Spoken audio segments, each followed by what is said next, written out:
you're already stuck with yourself for a lifetime, why not improve this relationship? Veronica Tugaleva. Hi everyone, my name is Rahma Sekar Andini, and in a previous video I talked about mental health, more specifically depression. Now, since I do want to keep the momentum of mental health going strong, and because it is a theme that I want to cover, I won't be straying too far from it in this video. We are, however, going to be covering a little bit more than just ourselves.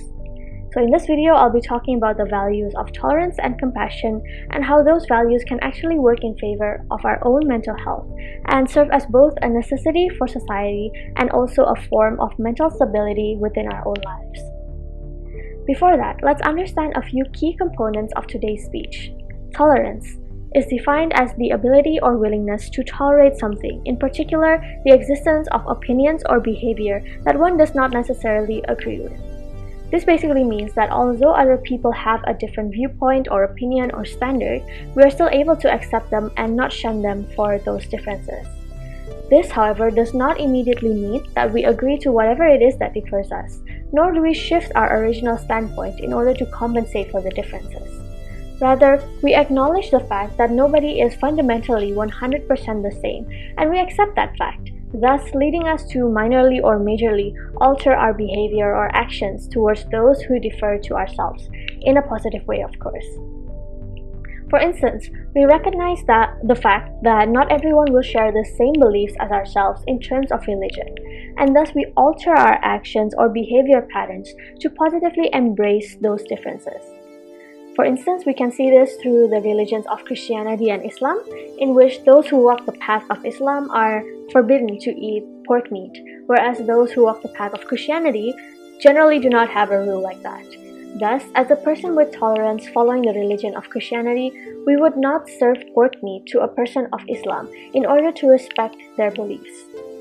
This does not mean that we stop eating pork as a whole, it just basically means we don't serve it to the other person. Another example can be seen through politics, more specifically during elections. When we have tolerance, we understand that not everyone will be rooting for the same person as us, and thus when there is someone with a different opinion, we do not try and force that person into converting their view to ours. We simply stand by what we believe in and voice our opinion generally, but not in a way that directly attacks the opinion of others. Next, compassion can be described as sympathetic pity and concern for the sufferings or misfortune of others. Compassion motivates people to go out of their way to help the physical, mental, or emotional pains of another. Quite literally, it means co-suffering in Latin etymology. What this basically means is that we're able to understand that someone is going through pain or suffering and then show sympathy or concern for that person. Through this, we are able to show support or even assistance in an attempt to lessen the burden of said person. Of course, we are sometimes unable to fully understand the feelings of this person in pain since we may not have ever gone through such hardships. However, at the very least, as a person with compassion, we're able to be there for them and assist them in any way possible. For instance, when your friend goes through the devastating incident of losing a loved one, maybe you aren't able to relate to them because you've never been in that position. Nonetheless, you're able to embrace your friend, give them a hug, offer support, or in a tangible way, even assist them in their daily lives, such as helping them with the schoolwork that they miss or shopping for groceries when they may not have had the time or mind to do so. Another act of compassion may not always be as extreme, but is also equally as important, which is realizing the struggles a person may have gone through, or acknowledging their effort and acting upon that.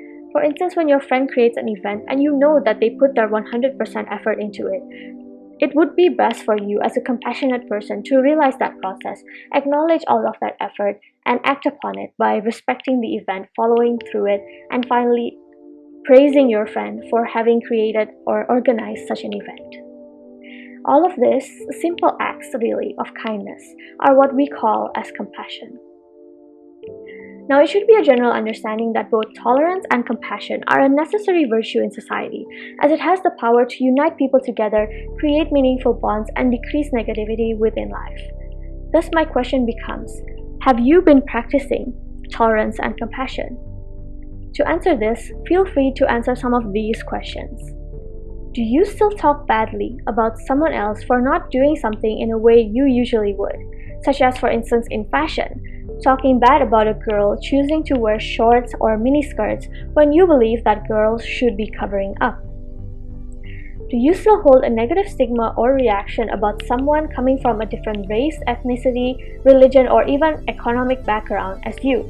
For instance, immediately distancing yourself from a person of lower economic capability. Do you feel the need to argue with anyone who has a different mindset as you and convince them to agree with your way of thinking? For instance, unnecessarily debating whether a certain music is worthy of listening to or not. These are simple day-to-day scenarios that happen all the time, and if you said yes to one or more of these, then I'm afraid you may be lacking in your tolerance towards other people. Next, more questions. Do you feel the need to point out every single flaw of others, such as spreading hate comments on a post or a person? Do you tend to accuse your friends of being overly sensitive when they get upset, such as ridiculing your friend for being sad because they failed a test, telling them to get over it, it's not important? Do you lack the ability to feel happy for other people's accomplishments, such as rolling your eyes, belittling, or even spreading hate about your classmate who just got praised by the teacher? These are also day-to-day scenarios that happen all the time, and if you said yes to one or more of these, then you may be lacking in your compassion towards other people. Of course, there are ways to improve or build tolerance and compassion. Building tolerance, for instance, can be done through realizing that no matter what people think or do, we are entitled to our own opinion and actions, and no other person can change the way that we walk our path. Thus, we have no obligation to change other people since we are walking separate paths and they don't influence us at all. More than that, developing curiosity is also a good way, since most people become intolerant due to lack of understanding. So it is good for us to learn about differences as to be able to behave appropriately. Building compassion is also possible to be done by improving our ability to listen to others and not cutting them off, and most importantly, understanding that not everyone will feel the same way that we do. So learning to move beyond self-referencing is equally as important, such as stopping ourselves from saying, if I were them, I wouldn't have done it like that. Okay, now that we've cleared our understandings, we can talk about the most important part of the speech, which is how the understanding and practice of these two virtues are able to improve our own mentality. You see, what most people don't realize is that tolerance and compassion don't only apply to your behavior and actions towards other people, but also to yourself. Now you may be thinking, what? I have to be tolerant and compassionate to myself? How does that even work? I thought tolerance was respecting differences with others and compassion was sharing pain with other people. Well, here's an explanation that hopefully will answer those questions. In our society, there is so much competition and so much expectation that we and many other people put onto us, and thus we learn to be self-critical and constantly trying our best to achieve the best. Oftentimes, however, this may be conducted in a way which is overly critical, and we beat ourselves up for not succeeding to do something or not being able to fulfill a certain demand. We criticize ourselves for doing something wrong or performing a certain way that makes us to fail. However, it doesn't just stop there, but goes on and on to the point of not seeing other factors and just constantly blaming ourselves only for failing. Now, when we fall into this pit of despair, we need a corrective. We need to make time and effort for an emotional switch of what we call as self-compassion, which practices both tolerance and compassion directed at ourselves. To practice self-compassion is to extend compassion to oneself in instances of perceived inadequacy, failure, or general suffering. During times of failure and feeling of inadequacy, we need to realize that being overly critical or being down in the dumps for a distressing amount of time hinders us from developing and living a happy, fruitful life. And thus the practice of self-compassion becomes important. Kristen Neff defines self-compassion as being composed of three main elements. First, self-kindness, which entails being warm to ourselves in times of failure, such as patting yourself for all the efforts you've been through. 2. Common humanity, which means to recognize that failure happens to everyone. And 3. Mindfulness, which takes a balanced approach to our emotions, acknowledging we feel upset but not taking a depressive output on those feelings. Now you may ask, what does that have to do with tolerance and compassion? Well, Notice how self-compassion is basically being tolerant with the fact that we failed, and the result that we have is different to what we previously envisioned, meaning that we're currently tolerating our mistakes and not shunning ourselves for that difference in yourself. Furthermore, we are compassionate with ourselves by realizing that we put in so much effort already, and thus showing generosity with ourselves by patting ourselves on the back for that effort instead of shutting ourselves out. And that there is exactly tolerance and compassion, don't you think?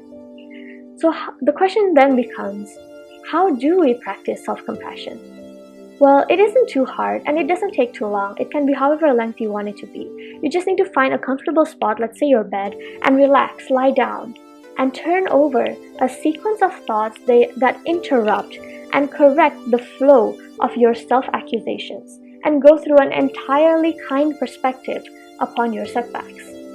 The sequence of thought goes as follows, and I will use an example of a volleyball player, for instance, to further your understanding. So 1. Understand that your task was very hard. We were so obsessed with success that sometimes we fail to notice the scale of challenge that we had to endure, and that's exactly what we need to change. We need to convince ourselves that there was nothing remotely normal or easy about what we just did. For instance, when you lose a volleyball competition, you need to notice just how good your opponents are. Maybe they come from a powerhouse school and are immaculate, and thus scoring a point against them is impossible, and yet you still manage to do so. 2. Understand that you may not have been equipped as properly. What this means is that you need to realize that there are some unchangeable factors that come to play and may have resulted in your failure, and thus you need to realize that it isn't wholly your fault. For instance, as a volleyball player, you are short in size due to genetics, and thus you shouldn't blame yourself if you lose to 2-feet giants because it's just something that you couldn't do anything about. 3. Understand that your failure was normal. Media always showcases success, and thus we fail to remember that people fail more times than they succeed, and thus you need to realize that what you're going through is a normal part of life, and you're not the only failure in this world. 4. Understand that luck plays a part in all of this. Luck is a genuine feature of existence, and we need to realize that sometimes we fail just because we aren't lucky at that time and place. For instance, as a volleyball player, you may have failed because you weren't lucky that your teammate wasn't feeling the best that day. 5. Understand that your whole worth is not dependent on external things. You are not only your achievements. Status and material success are one bit of you, but you are more than that. Your existence is not measured through your trophies or awards. 6. Finally, rehearse the love you hear from other people. Through your life, there must have been people who were kind to you, praise you, and love you. Rehearse and repeat those words that they told you, the affirmations you got from them, and realize once again you are worthy and you are loved. And that is how you can practice self-compassion. I hope this speech was able to bring you a better understanding regarding tolerance and compassion, and more specifically, the tolerance and compassion that you direct towards yourself.